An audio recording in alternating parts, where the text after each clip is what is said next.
तो दोस्तों Ukraine Russia के टेंशन में जहाँ पे एक पक्ष रशिया है तो वहीं पे दूसरे पक्ष यूक्रेन के साथ अमेरिका और नेटो के देश शामिल है। और ऐसे में जब रशिया के द्वारा बड़े और भारी भरकम हथियारों का तैनाती यूक्रेन के बॉर्डर के नजदीक किया जा रहा है तो एक तरीके से ये भी कंपेयर किया जा रहा है कि रशिया के हथियारों का सामना करने के लिए नेटो के देश और अन्य यूरोपीय देश कौन कौन सा हथियारों का इस्तेमाल कर सकता है। और दोस्तों आज के इस वीडियो में मैं आप लोगों को यूरोप के एक ऐसे फाइटर एयरक्राफ्ट के बारे में बताऊंगा जिससे रशिया सबसे अधिक डरता है। दोस्तों ये फाइटर एयरक्राफ्ट कोई और नहीं बल्कि यूरोफाइटर टाइफून है, जिसे यूरोप के कई सारे देशों के कोलैबोरेशन के तहत बनाया गया। तो दोस्तों क्यों रशिया यूरोफाइटर टाइफून से इतना अधिक डरता है, जानने के लिए वीडियो के आखिर तक बने रहिए और चैनल को सब्सक्राइब और वीडियो को लाइक जरूर कीजिए। तो दोस्तों रिपोर्टों में बताया जा रहा है कि अब ब्रिटेन की तरफ से बाल्टिक नेशनों में भी अपने यूरोफाइटर टाइफून एयरक्राफ्टों का डिप्लॉयमेंट किया सकता है। बेसिकली इस बात का चर्चा तब अधिक शुरू हुआ जब ब्रिटेन के प्रधानमंत्री बोरिस जॉनसन की तरफ से 7 जनवरी के दिन एक बहुत ही कड़ा जवाब देते हुए बताया गया कि कैसे ब्रिटेन अब नेटो के अन्य देशों की मदद के लिए लतेविया, एस्टोनिया जैसे देशों में अपने यूरोफाइटर टाइफून जैसे एयरक्राफ्टों का तैनाती करेगा। बेसिकली ये तैनाती का डिसीजन तब लिया गया जब इन देशों की तरफ से हाल ही के सिचुएशन को देखते हुए नेटो के अन्य मेंबरों से मदद का गुहार लगाया गया। दोस्तों इस तरीके के डिसीजन लेने से पहले कई बार रशिया के एयरक्राफ्टों को ब्रिटेन के नजदीक भी देखा गया है। रिपोर्ट के मुताबिक इसी महीने ब्रिटेन के क्विक रिएक्शन टाइफून एयरक्राफ्टों को रॉयल एयरफोर्स के ब्रिज नॉरिंगटन बेस से स्क्रैम्बल किया गया था और इनके द्वारा 2 रशियन बॉम्बर Tu-95 को ब्रिटेन के एयर स्पेस के काफी नजदीक सेंसिटिव एरिया में इंटरसेप्ट भी किया गया था।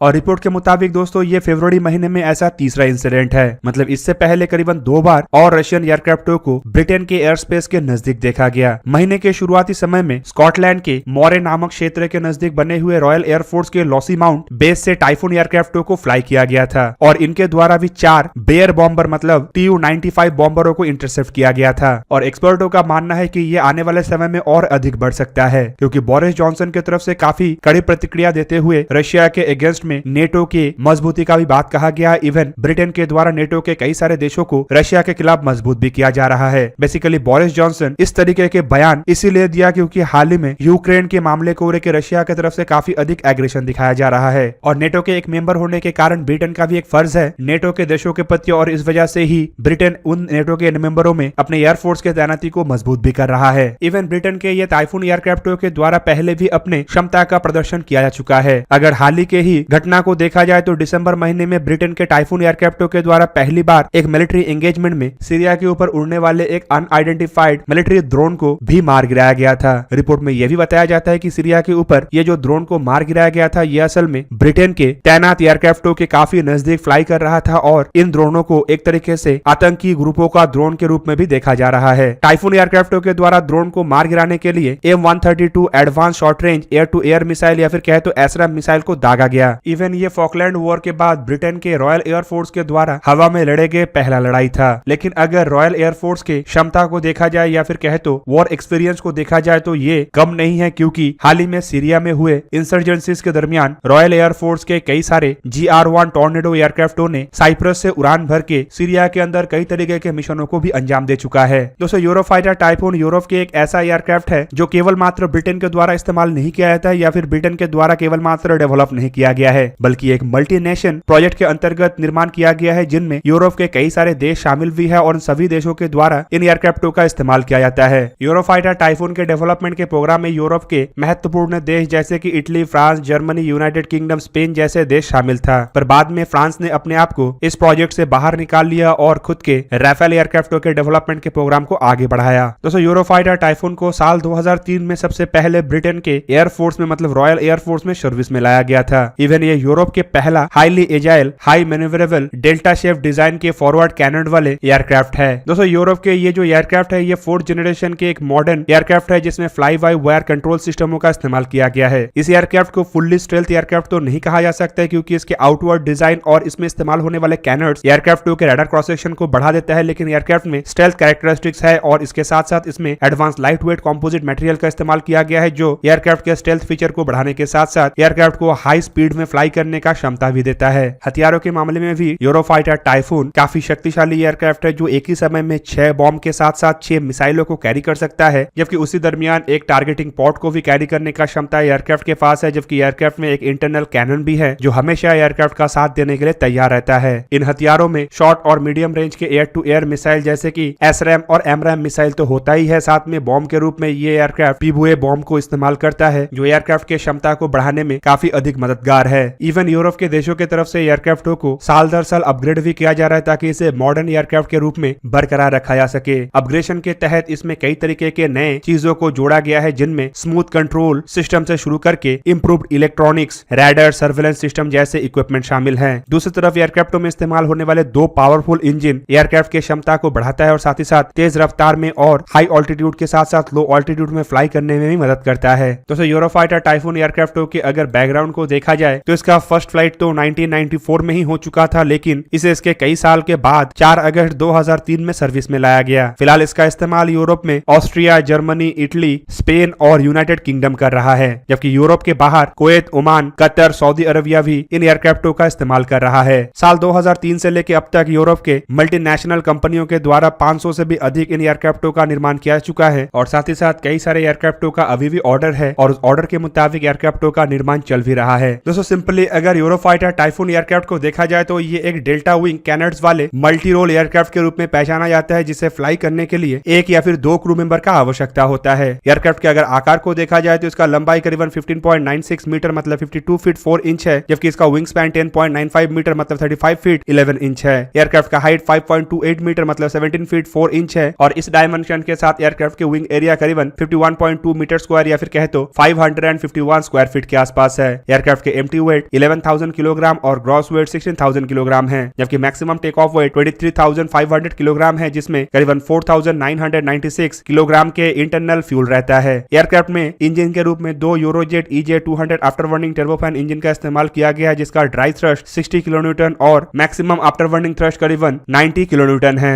एयरक्राफ्ट के अगर परफॉर्मेंस को देखा जाए तो इसके मैक्सिमम रफ्तार हाई ऑल्टीट्यूड में करीब 2125 किलोमीटर पर आवर या फिर कहे तो मार्क 2 है, जबकि सी लेवल में इसका मैक्सिमम रफ्तार 1530 किलोमीटर पर आवर या फिर कहे तो मार्क 1.25 के आसपास है, जबकि ये मार्क 1.5 के रफ्तार से सुपर क्रूज भी कर सकता है। एयरक्राफ्ट के अगर रेंज को देखा जाए तो ये करीबन 2900 किलोमीटर है, जबकि इसके कॉम्बैट रेंज हथियार और 3 एक्सटर्नल फ्यूल टैंक के साथ करीबन 1390 किलोमीटर के आसपास है, जबकि एयर डिफेंस मोड में 3 घंटे कॉम्बैट पेट्रोलिंग के साथ ये एयरक्राफ्ट 185 किलोमीटर के रेडियस में लगातार उड़ान भर सकता है और ग्राउंड अटैक रोल में 3 एक्सटर्नल फ्यूल टैंक के साथ इसके कॉम्बैट रेंज करीबन 600 किलोमीटर होता है। जबकि अगर एयरक्राफ्ट के फेरी रेंज मतलब लगातार उड़ने का क्षमता को देखा जाए तो 3 डॉप टैंक के सहारे ये एयरक्राफ्ट 3790 किलोमीटर की दूरी तक उड़ान भर सकता है और सर्विस सीलिंग मतलब ऊंचाई में जाने का क्षमता को अगर देखा जाए तो ये एयरक्राफ्ट 19,812 मीटर की ऊंचाई मतलब 65,000 फीट की ऊंचाई तक जा सकता है। हथियारों को अगर देखा जाए तो एयरक्राफ्ट में मेन गन के रूप में एक 27 मिलीमीटर के BK-27 रिवॉल्वर कैनन का इस्तेमाल किया है, जो 150 राउंड एमुनेशन स्टोर कर सकता है, जबकि इसके अलावा इसमें 13 हार्ड पॉइंट्स है, जिनमें 8 अंडर विंग, 5 अंडर फ्यूसलाज है, जिसके सहारे ये एयरक्राफ्ट 9000 किलोग्राम के हथियार या फिर फ्यूल को कैरी कर सकता है। एयरक्राफ्ट में इस्तेमाल होने वाले हथियारों को अगर देखा जाए तो एयर टू एयर मिसाइल के रूप में ये aircraft M120 AMRAAM, MBDA Meteor, IR-IST, M132 SRAM, M9 साइडवाइंडर जैसे मिसाइलों को कैरी करता है, जबकि एयर टू सरफेस रूप में ये शॉर्म शैडो या फिर कहे तो SCALP EG, Brimstone, AGM-88, HARM, AGM-65, Maverick, KEPD-350, SPEAR 3 जैसे मिसाइलों को कैरी कर सकता है। एंटीशिप मिसाइल के रूप में ये एयरक्राफ्ट मर्ड ईयर जैसे मिसाइलों को कैरी करता है, जबकि इसके अलावा इसमें जॉइंट स्टॉक मिसाइलों के भी इस्तेमाल का प्लानिंग किया जा रहा है। बॉम्ब के रूप में ये एयरक्राफ्ट पीवोए सीरीज के पीवोए 2, 3, एनहांस पीवोए, लेजर गाइडेड बॉम्ब और पीवोए 4 जैसे बॉम्ब को कैरी कर सकता है, जबकि इसके अलावा small diameter bomb, joint direct attack ammunition और स्पाइस 250 जैसे बॉम्ब को कैरी करने का भी क्षमता रखता है। एवियोनिक्स के रूप में इसमें active electronical scan array radar, solid state mechanical scan array radar, passive infrared airborne tracking equipment, targeting pod, laser targeting pod, sniper advance targeting pod जैसे इक्विपमेंटों का इस्तेमाल किया गया है। तो दोस्तों ये था आज का वीडियो। अगर आपको वीडियो अच्छा लगा तो लाइक कीजिए और मेरे चैनल को सब्सक्राइब कीजिए और साथ में बना हुआ बेल आइकन को भी प्रेस कर दीजिए ताकि आप मेरा वीडियो देख पाए सबसे पहले। जय हिंद।